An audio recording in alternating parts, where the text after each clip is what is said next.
الحمد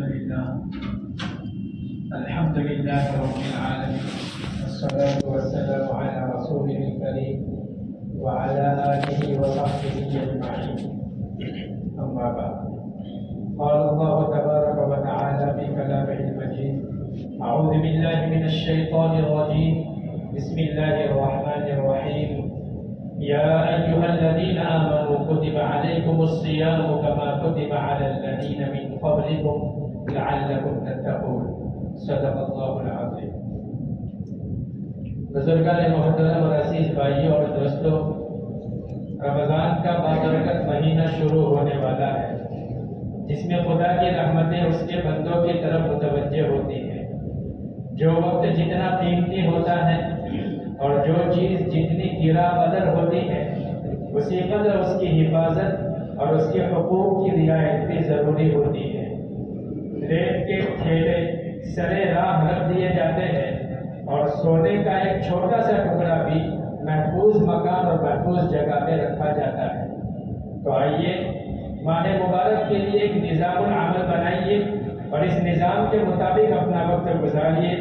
یہ نظام وقت کی حفاظت کرے گا، نیکیوں کی توفیق میں معاون ہوگا اور اس مہینے کی سعادتوں اور برکتوں سے دامن مراد بننے کے لیے وسیلہ بنے گا. بزرگوں، رمضان مبارک کا سب سے اہم عمل روزہ ہے. روزہ کیا ہے؟ خدا سے محبت اور اس کی خوشنودی کے لیے سب کچھ قربان کر دینے کی تربیت، اس بات کا اظہار کہ وہ رب کی چاہت کے آگے نفس کی چاہت کو قربان کر دے گا. وہ آخرت کی نعمتوں سے اپنے دامن طلب کو سرفراز کرنے کے لیے اپنے آپ کو دنیا کی شہوات اور خواہشات سے بے نیاز کر لے گا. وہ اپنے نفس کے سرکش اور تیز گام گھوڑے کو اپنے قابو میں رکھے گا، کیونکہ دنیا کی تمام لذتیں معدہ اور نفسانی جذبات کے گرد گھومتی ہیں.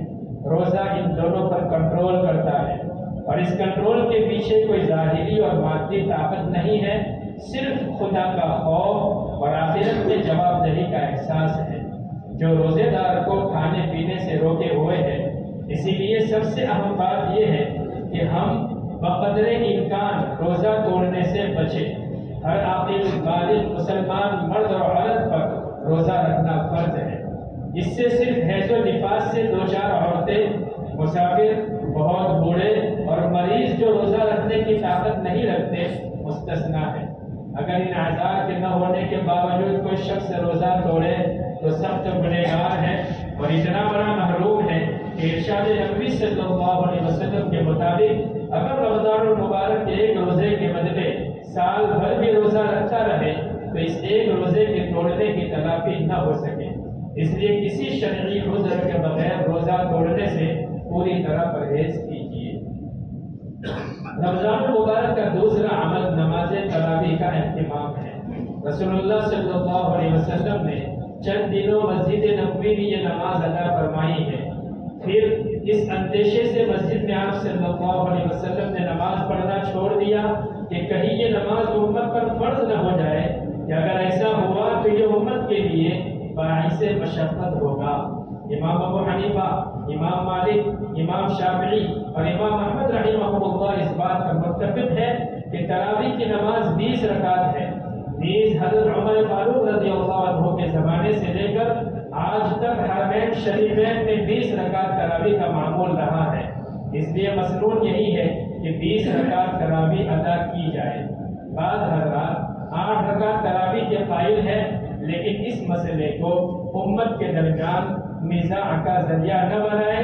ہاں، تراویح پڑھنے کا ضرور اہتمام کریں، کیونکہ اس ماہ میں رسول اللہ صلی اللہ علیہ وسلم کی عبادت کی مقدار بڑھ جایا کرتی تھی اور نماز تراویح کے ذریعے یہ سنت پوری ہوتی ہے. بعض حضرات تراویح میں قرآن مجید مکمل ہونے کے بعد نماز تراویح کا اہتمام ہی ختم کر دیتے ہیں. یہ درست نہیں ہے، کیونکہ تراویح سنت مؤکدہ ہے اور قرآن مجید کا مکمل کرنا مستحب. نماز مستقل عمل ہے اور نماز میں قرآن مجید کی تکمیل ایک الگ عمل ہے. رمضان المبارک کا تیسرا اہم عمل قرآن مجید کی تلاوت ہے. اس ماہ میں نزول قرآن کا آغاز ہوا. رسول اللہ صلی اللہ علیہ وسلم اس ماہ مبارک میں حضرت جبرائیل علیہ السلام سے قرآن کا دور کیا کرتے تھے. گویا ماہ یادگار اور اس کی سالگرہ ہے۔ تلاوت قرآن کی اہمیت کا حال یہ ہے کہ اس کتاب کے ایک حرف کو پڑھنے پر بھی 10 نیکیاں حاصل ہوگی۔ رسول اللہ صلی اللہ علیہ وسلم نے قرآن پڑھنے والوں کو اہل اللہ اور اللہ تعالیٰ کے خاص بندے قرار دیا ہے۔ اہل القرآن ہم اہل اللہ و خاصتہ۔ یہ قرآن قیامت کے دن قرآن والوں کے لیے سفارشی بن کر کھڑا ہوگا۔ القرآن شافع و مشفع، اس لیے تلاوت قرآن مجید کا اہتمام تو ہمیشہ ہونا چاہیے، لیکن رمضان المبارک میں تلاوت کا خصوصی اہتمام مطلوب ہے۔ دن اور رات میں سے کوئی وقت گھنٹہ 1.5 گھنٹے کا تلاوت کے لیے مخصوص کر لیجئے۔ ظہر کے بعد، عصر کے بعد، سحری سے پہلے یا فجر کے بعد، جو وقت مناسب حال ہو۔ عام طور پر نصف گھنٹے میں تو ایک پارہ مکمل ہو ہی جاتا ہے۔ اس گھنٹہ 1.5 گھنٹے میں کچھ وقت تلاوت کے لیے رکھیے اور باقی اوقات میں قرآن مجید کا ترجمہ پڑھ لیجئے، جو ترجمہ مستند اور معتبر ہو۔ اس سے قرآن سے آپ کا رشتہ مضبوط ہوگا۔ محترم بزرگوں، تلاوت قرآن مجید کے اس نظام کو رمضان المبارک تک محدود نہ کیجیے، بلکہ سال بھر کا معمول بنا لیجیے اور وقت اپنی سہولت سے طے کیجیے۔ حضرت عبداللہ بن عمرو بن عاص رضی اللہ عنہ کا معمول روزانہ روزہ رکھنے اور پوری شب قرآن مجید کی تلاوت کا تھا۔ رسول اللہ صلی اللہ علیہ وسلم کی اس کی اطلاع ہوئی۔ آپ نے ان سے استفسار کیا کہ مجھے معلوم ہوا ہے کہ تم ہمیشہ روزہ رکھتے ہو اور رات بھر قرآن پڑھتے ہو۔ انہوں نے عرض کیا کہ ہاں یا اللہ کے نبی، لیکن میرا ارادہ اس سے خیر اور نیکی ہی کا ہے۔ آپ صلی اللہ علیہ وسلم نے فرمایا کہ تمہارے لیے ہر ماہ 3 دن روزہ رکھنا کافی ہے، اور رہ گیا قرآن تو ہر ماہ میں 1 ختم کر لیا کرو۔ کہنے لگے کہ میں اس سے بھی زیادہ کی طاقت رکھتا ہوں۔ آپ صلی اللہ علیہ وسلم نے فرمایا 20 دن میں ختم کر لو۔ میں نے عرض کیا کہ اس سے بھی زیادہ کی طاقت رکھتا ہوں، تو ارشاد ہوا کہ 7 دن میں ختم کرو اور اس سے زیادہ نہ پڑھو، اس لیے کہ تم پر تمہاری بیوی کا، آنے والوں کا اور تمہارے جسم کا بھی حق ہے۔ رسول اللہ صلی اللہ علیہ وسلم کی اس ہدایت سے یہ بات بھی معلوم ہوتی ہے کہ تلاوت قرآن مجید کی کیا اہمیت ہے، اور اسلام کا مزاج اعتدال بھی معلوم ہوتا ہے کہ آدمی حسب سہولت مقدار کا انتخاب کرے، لیکن ہمیشہ پڑھا کرے۔ شاید اسی 7 دن کی مناسبت سے بعد کے اہل علم نے قرآن کو 7 منزلوں پر تقسیم کر دیا ہے کہ روزانہ 1 منزل پڑھی جائے تو ہفتے میں 1 بار ختم ہو جائے، اور کچھ اور وقت گزرنے کے بعد لوگوں کی تن آسانی کو دیکھتے ہوئے 30 پارے کر دیے گئے تاکہ روزانہ 1 پارہ پڑھے تو ارشاد نبی صلی اللہ علیہ وسلم کے مطابق مہینے میں 1 ختم ہو جائے۔ رمضان المبارک کا چوتھا اہم عمل نفل نمازوں کا اہتمام ہے۔ ارشاد نبی صلی اللہ علیہ وسلم کے مطابق اس ماہ میں نفل عبادتوں کا اجر فرض عبادتوں کے برابر کر دیا جاتا ہے، اس لیے اس ماہ میں نفل نمازوں کا بھی خصوصی اہتمام کرنا چاہیے۔ نفل نمازوں میں کچھ وہ ہے جو متعین اوقات میں پڑھنے کی ہے۔ نماز اشراق، نماز چاش، نماز زوال، اوابین، تہجد، سورج نکلنے اور سورج ڈھلنے کے درمیانی وقت کو 2 حصوں میں تقسیم کر دے تو پہلا نصف اشراق کا وقت ہے اور دوسرا نصف صلاۃ الضحیٰ کا، جسے نماز چاش بھی کہتے ہیں۔ ان نمازوں کو کم سے کم 4 رکعت پڑھنا چاہیے، اس سے زیادہ پڑھنا چاہے تو حسب سہولت ادا کر سکتے ہیں۔ جب آفتاب نصف آسمان پر ہو تو کسی نماز کا پڑھنا مکروہ ہے، اور حدیثوں میں اس کی صراحت موجود ہے۔ جب آفتاب مغرب کی طرف ڈل جائے تو کراہت ختم ہو جاتی ہے۔ وقت مغرب کے ختم ہونے کے بعد 2 رکعت نفل ادا کرنا بھی حدیثوں میں مقبول ہے۔ اسی کو شارحین حدیث نے صلاۃ الزوال سے تعبیر کیا ہے۔ مغرب کے بعد جو نفل نماز پڑھی جاتی ہے وہ اوابین ہے۔ عام طور پر رسول اللہ صلی اللہ علیہ وسلم کا 6 رکعت اوابین ادا کرنے کا معمول تھا۔ نماز عشاء اور فجر کے درمیان تہجد پڑھی جاتی ہے۔ نوافل میں یہ نماز فرض کے درجے میں تھی۔ تہجد کی نماز 4 رکعت سے 16 رکعت تک پڑھنا آپ صلی اللہ علیہ وسلم سے ثابت ہے۔ عام معمول 8 رکعت پڑھنے کا تھا۔ کوشش کرنی چاہیے کہ رمضان میں ان تمام نمازوں کو پڑھے، لیکن خاص کر تہجد کا اہتمام ضرور ہی کرنا چاہیے۔ رسول اللہ صلی اللہ علیہ وسلم کی تہجد رمضان المبارک میں بہت طویل ہو جاتی تھی، یہاں تک کہ صحابہ رضی اللہ عنہم کو بعض دفعہ سحری چھوٹ جانے کا اندیشہ ہوتا تھا، اور ماہ مبارک میں روزے داروں کے لیے اس نماز کا ادا کرنا بھی آسان ہے۔ سحری کے لیے اٹھنے والے اگر سحری کھانے سے پہلے چند رکعتیں تہجد پڑھ لیں تو تہجد ادا ہو جائے گی۔ اسے بھی روزے داروں کو اپنے معمول کا حصہ بنانا چاہیے۔ رمضان المبارک کا 5واں خصوصی عمل دعاؤں کا اہتمام ہے۔ رمضان اور حج یہ دو مواقع ایسے ہیں جن میں دعا کی قبولیت اور استجابت کے خصوصی اوقات کثرت سے ہیں۔ سحری کے وقت، افطار کے وقت، تلاوت قرآن کے بعد آخری عشرے کی تاک راتوں میں دعائیں خاص طور پر قبول ہوتی ہیں۔ اس لیے رمضان المبارک میں دعاؤں کا بھی معمول رکھنا چاہیے، اپنے لیے، اپنے اعزاء کے لیے، مرحومین کے لیے، پوری امت مسلمہ کے لیے اور دنیا و آخرت کے لیے خدائے قدیر کے سامنے دست سوال پھیلانا چاہیے، اور دعا کے آداب کی پوری رعایت کرتے ہوئے اللہ سے مانگنا چاہیے۔ عام طور پر افطار کا وقت لوگ افطار کی تیاری اور انواع و اقسام کی غذائی اشیاء جمع کرنے میں صرف کر دیتے ہیں، اور بیچاری خواتین کا تو پورا وقت محض پکوان کرنے میں چلا جاتا ہے۔ یہ روزے کے روح کے خلاف ہے۔ رمضان المبارک میں خاص طور پر انفاق کی ترغیب دی گئی ہے۔ انسان جب خود بھوکا اور پیاسا رہتا ہے تو دوسرے پاپا کشوں کی بھوک اور پیاس کا احساس بڑھ جاتا ہے۔ اسی لیے خاص طور پر رمضان المبارک میں اللہ کے راستے میں خرچ کرنے اور اپنے غریب بھائیوں کی مدد کرنے کی تلقین کی گئی ہے۔ حضرت عائشہ رضی اللہ عنہا سے مروی ہے کہ رمضان المبارک میں آپ صلی اللہ علیہ وسلم کا انفاق تیز ہوا سے بھی زیادہ ہوتا تھا۔ خاص طور پر رمضان المبارک میں لوگوں کو افطار کرانے کی آپ صلی اللہ علیہ وسلم نے فضیلت بیان فرمائی، اور ارشاد ہوا کہ جو کسی روزے دار کو افطار کرائے، افطار کرنے والے کے اجر میں کمی کیے بغیر افطار کرانے والے کو اس کے روزے کے برابر اجر حاصل ہوگا۔ بزرگوں، عام طور پر یہ بات دیکھی جاتی ہے کہ لوگ سیاسی لیڈروں کو، بڑے تاجروں اور کاروباریوں کو اور سماج کے خوشحال لوگوں کو افطار پر مدعو کرتے ہیں، اور خود ان کے پڑوس میں جو غریب اور مخلوق الحال لوگ ہوتے ہیں ان کو پوچھتے تک نہیں۔ یہ اسلامی تعلیمات کی روح اور افطار کے سلسلے میں جو ترغیب دی گئی ہے اس کے مقصد کے خلاف ہے۔ دعوت افطار سبوں کو دی جا سکتی ہے، مسلم ہو یا غیر مسلم، دولت مند ہو یا غریب، لیکن جو غربا ہو ان کو ترجیح دینا چاہیے اور انہیں خاص طور پر مدعو کیا جانا چاہیے۔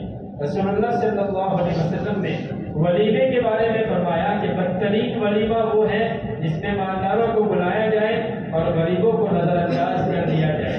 آپ صلی اللہ علیہ وسلم کی یہ تعلیم صرف ولیمے کے لیے مخصوص نہیں تھی، بلکہ اس کا مقصد اس دین کے مزاج اور مذاق کو بتانا اور زندگی کے تمام مواقع پر اس اصول کو برتنا ہے۔ یہ ہے روزہ داروں کے لیے رمضان المبارک کا نظام العمل۔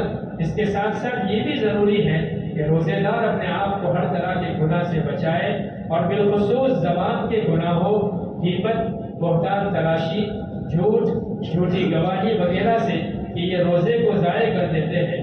رسول اللہ صلی اللہ علیہ وسلم نے روزہ رکھنے اور ان گناہوں سے نہ بچنے والے کے بارے میں فرمایا کہ انہیں محض بھوک اور پیاس ہی حاصل ہوتی ہے۔